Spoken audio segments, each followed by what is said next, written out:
So yun ang indication population density. So now let's look at the countries that have a relatively big population density compared to the Philippines. Ano ba ang population density ng Pilipinas? Tayo number 42 ang population density natin out of about 200 countries. So doon ba, nakikita nyo, medyo hindi naman tayo ganun kataasan. 266 people per square kilometer. Balikan natin yung mga bansang matataas ng population density. Remember, 266 tayo. Macau, 20,000.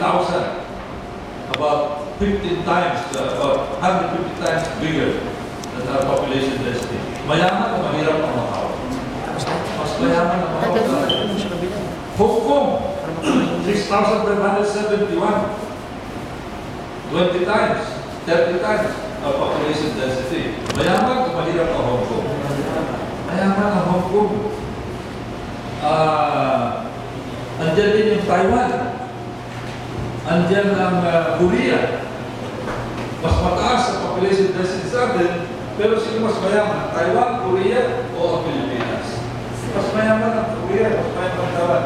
In other words, hindi naging obstacle sa kanila yung mataas ang population density nila to become developed.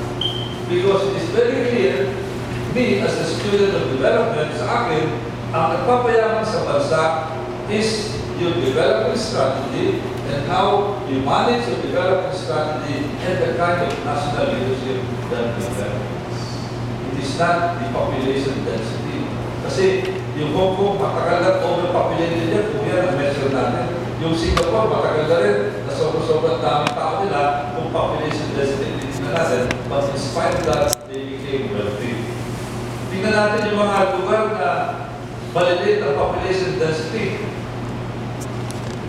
Ito, number, like for example, Guyana, 3.58 people per square kilometer. Central African Republic, 5.53 people per square kilometer. Diyan, pwede kang mapakan dyan sa mga ganyan lugar. Sa isang araw, baka wala kang kasalubong na tao. But ang question, mayaman pa sila o mahirap? Mahirap sila. Ito mga bansang Nigeria, Congo Republic, Mali, Angola, Papua New Guinea. These countries are much poorer. We are much wealthier than those countries. Pero mababa ang kanilang population density. So, you can see there is no correlation between population density and whether a country is going to become developed or not. Again, I'd like to go back to what I said. It is your development strategy, it is how you manage your development strategy, and it is the leadership. In fact, even if you go back to your respective provinces, you can answer the question, saan mas maraming tao? Poblasyon o baryo? Poblasyon. Saan mas mayaman? Poblasyon o baryo? Mas mayaman ang tao sa poblasyon. Why? Because there is economic activity. Ito yung mga relative kaibigan niya ang Pilipinas, pagdating sa population density, napakalit ang population density na compared to Macau, Hong Kong, Singapore, Korea, pero mas mayaman sila. Ito naman population density natin compared to these low density countries, ayaw, ang laki-laki ng density natin, hindi pa maliliit, pero mas mayaman tayo sa karamihan sa mga bansayan, maliliit population density. And then even the Philippines, the population density from highest to lowest, ang pinakamatataas, Nabotas, Manila, Pasay, Pasig, Mandawi, Caloocan City, Makati, pero doon din ang matataas ang per capita income. Yung mga lugar naman na balik ang population density, like Apayao, Quirino, Abra, Aurora, Kalinga, Ibugao, yan naman ang mga probinsya na mahirap. So again, this shows you that there is no population.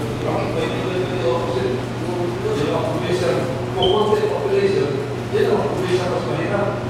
Yung ang population siya sabi nila na overpopulated, yun ang mas mayamang population. Pero sasabi,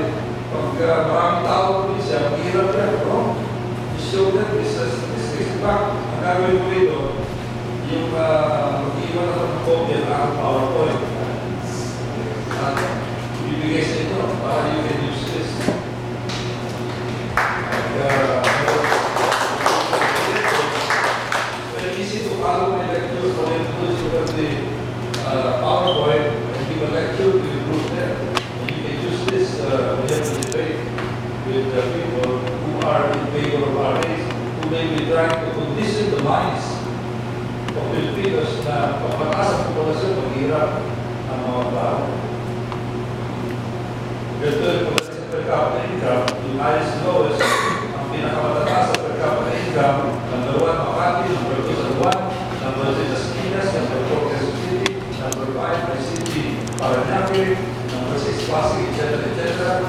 Yan din ang mga matataas sa population density, 48,000, 11,000, 11,000, 92, 11,000, 38,000, compared to the provinces, to the places with the smallest per capita income. Yan yung mga 175, 176, 163, hindi umabot ng 1,000, like Busan, pero kaya per capita income, maliit naman.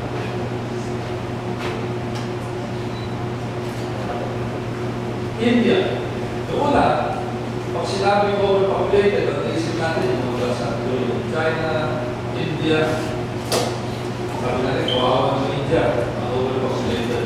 But look at what is happening in India today. India is becoming one of the most economically powerful countries in the world, in spite of their population.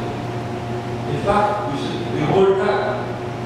Hindi in spite of the population, but probably because of the population, and no less than Nandan Ali, one of the wealthiest persons in the world, one of the wealthiest Indian in India, a multi-billionaire, IT billionaire ito. He is going around many places in the world, in London, Harvard, London School of Economics. Recently, he delivered a speech in the London School of Economics. Nakalagay sa YouTube ito, ang sabi niya, India no longer views its large population as a liability, but as an asset. At pinaliwanag niya, ang dahilan daw kung bakit India now is so dynamic is that tuwing may kailangan mga tao, they can easily produce 100,000, 200,000, 300,000. And then very young workers will dahilan kung bakit nag-boom yung kanilang economy. Demographic dividend. In fact, there is a projection now. All of us are owned by the economic development in China. But now, there are groups that are studying the demography of China and the demography of India. Ano sabi ni Nandan Ali in India? Sabi niya, we are lucky that our population control program during the time of Indira Gandhi did not succeed kasi nag-resist the population. And because of that, tuloy-tuloy broke nila.